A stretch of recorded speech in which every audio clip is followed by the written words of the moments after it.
ሰላም ጤና ይስጥልን የተከበራችሁ የኢዴም ሚዲያ ተከታታዮች በሙሉ የዕለተ አርብ ዜናዎችን ይዘንላችሁ መተናል። አብራችሁን ቆዩ። ታዲያ ቻናላችንን ሰብስክራይብ፣ ሼር በማድረግ አብሮነታችሁ አይለየን። በቅድሚያም አርዕስተ ዜና። የኢትዮጵያ ንግድ ባንክ ከቀናት በፊት የሞባይል ባንኪንግ መተግበሪያ ማሻሻያ አደረገ። ህወሓት ከቅርብ ቀናት ወዲህ አስገዳጅ የወጣቶች ወታደራዊ አፈሳ እያካሄደ መሆኑን ተገለጸ። አሜሪካና ኢራን ከስምምነት መድረሳቸውና ትራምፕ እስኪያጸድቁ እየተጠበቀ መሆኑን ተገለጸ። የአውሮፓ ህብረት የሆርሙዝ ወሽመጥ የሚቀጥሉት ሳምንታት የማይሻሻል ከሆነ የአውሮፕላን ነዳጅ ላይ ተጽዕኖ እንደሚኖረው አስታወቁ። ኦማን በሆርሙዝ ወሽመጥ ላይ የሚጣለውን ቀረጥ በማመቻቸት እንዳትሳተፍ አሜሪካ አስጠነቀቀች። አሜሪካ የኢራን አየር መንገዶች የሌሎች አገራት አውሮፕላን ማረፊያዎችና አገልግሎቶች እንዳይጠቀሙ ልታደርግ መሆኑን ተገለጸ። ኢትዮጵያን የውጭ ዕዳ በ5 ዓመታት ውስጥ ሙሉ በሙሉ ለመክፈል የሚያስችል ግዙፍ የቴክኖሎጂ ፕሮጀክት በቅርቡ ሊመረቅ ነው ተባለ። ወደ ዝርዝር ዜናዎች የምንሄድ ይሆናል። አብራችሁን ቆዩ። የኢትዮጵያ ንግድ ባንክ ከቀናት በፊት የሞባይል ባንኪንግ መተግበሪያ ማሻሻያ አደረገ። ይህ ማሻሻያ ተከትሎ ቁጥራቸው ቀላል ያልሆኑ ደንበኞች ከፍተኛ የአገልግሎት መስተጓጎል እየገጠማቸው መሆኑን ገልጸዋል።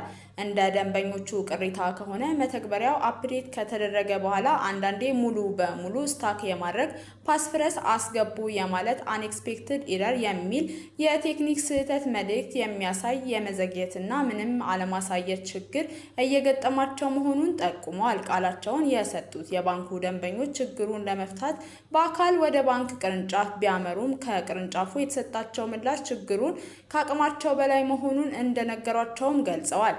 በዚህ ችግር ምክንያት ስራ ለመስራት እንቅስቃሴ ለማድረግ መቸገራቸውንና ለከፍተኛ እንግልት መዳረጋቸውንም ጠቁመዋል። 951 ቢደውሉም ረጅም ደቂቃ የሚያስተናግዳቸው እያገኙ እንዳልሆነም ገልጸዋል። ኢትዮጵያ ንግድ ባንክ ምሽቱን ይፋዊ ማብራሪያ ሰጥቷል።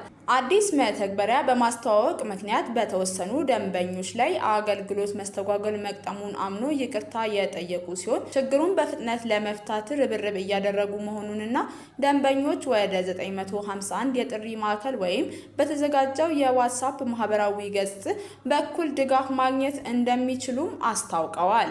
ህወሓት ከቅርብ ቀናት ወዲህ አስገዳጅ የወጣቶች ወታደራዊ አፈሳ እያካሄደ መሆኑን ተገለጸ።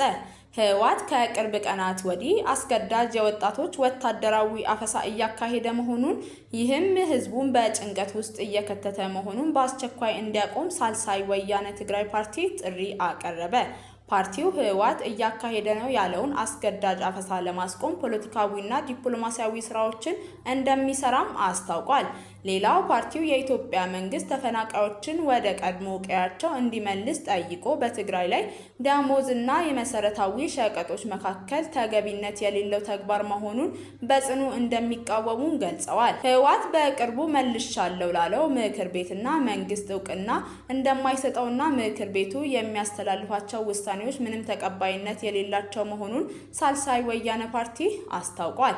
ሌላው በትግራይ ነጻነት ፓርቲ አመራሮች መካከል በቅርቡ በተፈጠረው የመሰንጠቅ አደጋ ምክንያት ከፓርቲው ጋር ፈጥሮ የነበረውን የግንባር መሰረት ለጊዜው ማቋረጡን ይፋ አድርጓል።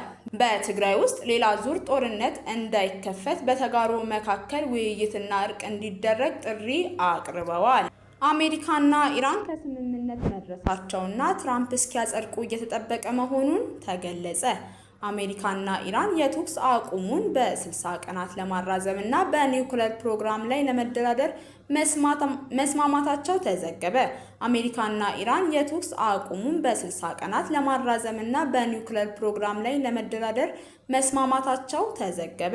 አክሲዮስ ሁለቱ የአሜሪካ ባለስልጣናትን ጠቅሶ እንደዘገበው ስምምነቱን ፕሬዝዳንት ዶናልድ ትራምፕ እስኪያጸድቁ ድረስ እየተጠበቀ ነው። ሁለቱ አገራት ከስምምነት ላይ መድረሳቸው የተዘገበው ኢራን በኩዌት የሚገኘው የአሜሪካ ጦር ስፍራ ላይ ጥቃት መሰንዘሯን ከተዘገበ በኋላ በኋላ ነው። አክሲዮስ ሁለቱ አገራት መስማማታቸውን ከዘገበ በኋላ የዓለም ነዳጅ ዋጋ ላይ ቅናሽ ታይቷልም ብለዋል። አሜሪካ ሌሊት ላይ በኢራን የወደብ ከተማ ባንደር አባስ ውስጥ በሚገኝ አውሮፕላን ማረፊያ አቅራቢያ ለአየርና ለባህር ኃይሉ ስጋት እንደሆኑ የገለጸቻቸውን ወታደራዊ ማዕከላት መምታቷን አስታወቀች። የአሜሪካ ኃይሎች በሆርሙዝ ወሽመጥ ዙሪያ ስጋት ደቅነው የነበሩ 4 የኢራን ድንበሮችንም መታ መጣሏን የአሜሪካ ማዕከላዊ እዝ ገልጸዋል። እንደ ሴንትኮም ገለጻ ባንደር አባስ ውስጥ የሚገኘው ወታደራዊ ስፍራ ጥቃት የተፈጸመበት 5ኛውን ድሮን ለመተኮስ ሲዘጋጅ ነው ብለዋል። የኢራን መገናኛ ብዙሃን ከከተማው በስተ ምስራቅ አቅጣጫ የፍንዳታ ድምጾች መስማታቸውንም ዘግበዋል። ይህ በእንዲህ እንዳለ የኢራን አብዮታዊ ዘብ በሆርሙዝ ወሽመጥ በኩል የራድ መከታተያውን አጥፍቶ ሊያልፍ የነበረ የአሜሪካ ነዳጅ ጫኝ መርከብ ማስቆሙንም ዘግበዋል። ዘገባው እንዳመላከተው አብዮታዊ ዘቡ ባህር ኃይሉ በመርከቡ ላይ ተኩስ ከፍቶ ወደ መጣበት እንዲመለስ እንዳስገደደውም ገልጸዋል። የአውሮፓ ህብረት የሆርሙዝ ሁኔታ በሚቀጥሉት ሳምንታት የማይሻሻል ከሆነ የአውሮፕላን ነዳጅ ላይ ተጽዕኖ እንደሚኖረው አስታወቁ። የአውሮፓ ህብረት ኮሚሽን በሳምንታት ውስጥ የሆርሙዝ ወሽመጥ ጉዳይ የማይሻሻል ከሆነ በአውሮፓ የአውሮፕላን ነዳጅ እጥረት ሊፈጠር ወይንም የዋጋ ጭማሪ ሊታይ እንደሚችል በትላንትናው ዕለት አስታወቁ። የአውሮፓ ኮሚሽን የኢነርጂ ቢሮ ከነዳጅና ጋዝ አስተባባሪ ቡድኖች ጋር ስብሰባ ካደረጉ በኋላ በትናንትናው ዕለት መግለጫ ሰጥተዋል። የነዳጅ ማስተባበር ቡድኑ የሆርሙዝ ወሽመጥ መዘጋት በድፍድፍ ነዳጅና በዋና ዋና የፔትሮሊየም ምርቶች ላይ ተጽዕኖ ማሳረፉን አስታውቀዋል። እንዲሁም ሁሉም የአውሮፓ ሀገራት በዚህ ጉዳት ደርሶባቸዋል። እስካሁን በአውሮፓ ህብረት የዋጋ ጭማሪ ባይታይም ተጠቃሚዎች ግን እጥረት አላጋጠማቸውም ብለዋል። ይሁን እንጂ በሚቀጥሉት ሳምንታት ሁኔታው ለውጥ የማያሳይ ከሆነ በተለይ የአውሮፕላን ነዳጅ ላይ የዋጋ ጭማሪ ወይም እጥረት ሊያጋጥም ይችላል ሲሉ አስጠንቅቀዋል። በሆርሙዝ ወሽመጥ ላይ የሚጣለውን ቀረጥ በማመቻቸት እንዳትሳተፍ አሜሪካ አስጠነቀቀች። ኦማን በሆርሙዝ ወሽመጥ ላይ የሚጣለውን ቀረጥን በቀጥታም ሆነ በተዘዋዋሪ ለማመቻቸት እንዳትሳተፍ አሜሪካ አስጠነቀቀች። አሜሪካ አክላም ማንኛውም አካል በዚህ ተሳትፎ የሚገኝ ከሆነ ቅጣት እንደሚጠብቀው ተናግራለች። የግምጃ ቤት ኃላፊው ስኮት በሴንት ገጻቸው ላይ ባሰፈሩት ጽሑፍ ዩናይትድ ስቴትስ በሆርሙዝ የባህር ጥምረት ወሽመጥ ላይ የክፍያ ስርዓት ለመጫን የሚደረግ ማንኛውንም ጥረት አትታገስም ብለዋል። ኦማን በተለይ የአሜሪካ የግምጃ ቤት በቀጥታም ሆነ በተዘዋዋሪ ለወሽመጡ የሚከፈል ክፍያን በማመቻቸት ላይ የተሳተፈ ወይንም ለመሳተፍ ፈቃደኛ የሆኑ አገሮችን ኢላማ በማድረግ እንደሚቀጣ ማወቅ አለባት ሲሉ አስጠንቅቀዋል። የኢራን አየር መንገዶች የሌሎች አገራት አውሮፕላን ማረፊያዎችና አገልግሎቶች እንዳይጠቀሙ ልታደርግ ነው ተባለ።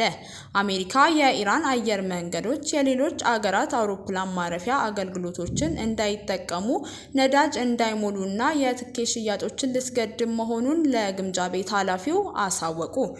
ስኮት በሴንት የኤክስ ገጻቸው ላይ እንዳሰፈሩት እርምጃው በኢራን ላይ የተጀመረውን የኢኮኖሚ ማዕቀብ ዘመቻ አካል መሆኑን በመጥቀስ የቴህራን አየር መንገዶች ላይ ማዕቀቡን ለመጣል መዘጋጀታቸውን ገልጸዋል። አሜሪካ የኢራን አየር መንገዶች ዓለም አቀፍ በረራ በሚያደርጉበት ወቅት የሌሎች አገራት አውሮፕላን ማረፊያዎችንና አገልግሎቶችን እንዳይጠቀሙ በማድረግ ምጣኔ ሀብታዊ ጫናዎቿን ልታጠናክር መሆኑን አሳወቀች። የአሜሪካ ግምጃ ቤት ኃላፊ ስኮት ቤሴንት አክለውም የአሜሪካ ባህር ኃይል በኢራን ወደቦች ላይ የጣለውን እገዳ ለገበያ የሚቀርበው የኢራን ድፍድፍ ነዳጅ መጠን እንዲቀንስ፣ በዚህም የተነሳ የአገሪቱ ምጣኔ ሀብትና መገበያያ ገንዘብ እንዲዳከም ማድረጉን ገልጸዋል። ወታደሮቻቸው እየተከፈላቸው አይደለም፣ የፖሊስ አባላት በስራ ገበታቸው ላይ አይገኙም፣ እንዲሁም ሀረግ ደሴት እንደተዘጋ ነው ያሉት ቤሴንት ከድርድሩ የሚገኝ አጥጋቢ ምላሽ ብቻ ይህንን የቁልቁለት ጉዞ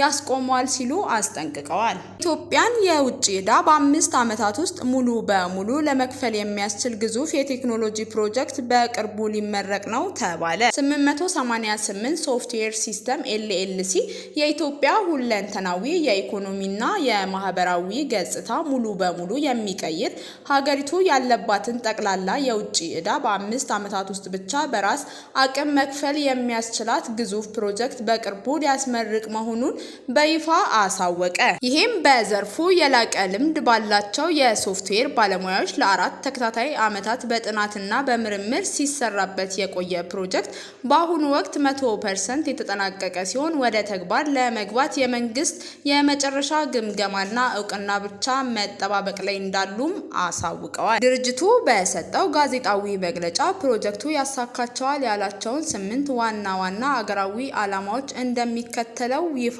አድርጓል። የፕሮጀክቱ 8 ስትራቴጂካዊ ምሰሶች፣ አንደኛ የዲጂታል ኢትዮጵያ 2030 እውን መሆን የመንግስት የዲጂታል ትራንስፎርሜሽን ጉዞ ለማፍጠን ተጨማሪና ግዙፍ አቅም ይሰጠዋልም ብለዋል። ሁለተኛ ፍጹም ሰላምና ደህንነት ኢትዮጵያ በዓለም አቀፍ ደረጃ ቀዳማዊ ሰላሟ የተረጋገጠላትና አስተማማኝ ሀገር ያደርጋታል። ሶስተኛ ህገወጥ የገንዘብ ዝውውርን በመቆጣጠር የካሽ ክፍያ ስርዓትን ሙሉ በሙሉ በማስወገድ ህገወጥ ንግድን በቁጥጥር ስር ያውላል። አራተኛ የሀብት ስወራን በማስቀረት የገቢ ግብር አሰባሰብን በቀጥታና በቅጽበት በማድረግ የሀገር ውስጥ ገቢን ያሳድጋል። አምስተኛ የቱሪዝም መነቃቃት መሰረታዊ የቱሪስት ፍሰት እውቀቶችን በማዘመን ኢትዮጵያ የዓለማችን ታላቋ የቱሪዝም መዳረሻ ያረጋታል። ስድስተኛ የጥቁር ገበያ ማክተም ህገወጥ ሐዋላና የዶላር ጥቁር ገበያ ያለምንም አስገዳጅ ህግና መመሪያ 100% ያስቀራል። ሰባተኛ ቢሊዮኖችን የሚያስገኝ የውጭ ምንዛሬ ሀገሪቱ አሁን ካላት የውጭ ምንዛሬ በተጨማሪ በየዓመቱ 9.8 ቢሊዮን እስከ 12.75 ቢሊዮን ዶላር ተጨማሪ ገቢ ያስገኝላታል። ስምንተኛ የውጭ ዕዳ ማጽዳት በተፈጠረው አዲስ ማዕቀፍ ኢትዮጵያ በ5 ዓመታት ውስጥ ብቻ ያለባትን የውጭ ዕዳ ከፍላ እንድትጨርስ ያደርጋታል። ይሄ ፕሮጀክት ከመንግስት አንድም ብር የበጀት ድጎማም ሆነ የብድር ፈንድ የማይሻ ሲሆን ሙሉ ወጪው ከድርጅቱ ጋር አብረው በሚሰሩ ባለሀብቶች ብቻ የሚሸፈን ነውም ተብሏል። በተጨማሪም ወደ ስራ በገባ በ1 ዓመት ጊዜ ውስጥ ብቻ ለ54800 ስራ ፈላጊ ኢትዮጵያውያን የስራ ዕድል ይፈጥራልም ተብሏል። እነዚህ ስር የሰደዱ የሀገራችን አንኳር ማህበራዊ፣ ኢኮኖሚያዊና ፖለቲካዊ ችግሮች ሲቀረፉ ለኢትዮጵያ አዲስ የከፍታና የልዕልና ታሪክ መሰረት ይጥላሉም ተብሏል። ፕሮጀክቱ አሁን ባለበት ደረጃ 100% ዝግጁ በመሆኑ ለአፈጻጸምና ለፈጣን ተግባር የሚመለከታቸውን የመንግስት አካላት ድጋፍ፣ ግምገማና ፈጣን እውቅና እየጠበቅን ነው ብለዋል። ለዛሬ ለዕለተ አርብ ያዝንላችሁ የሀገር ውስጥና የውጭ ዜናዎች እነዚህን ይመስሉ ነበር።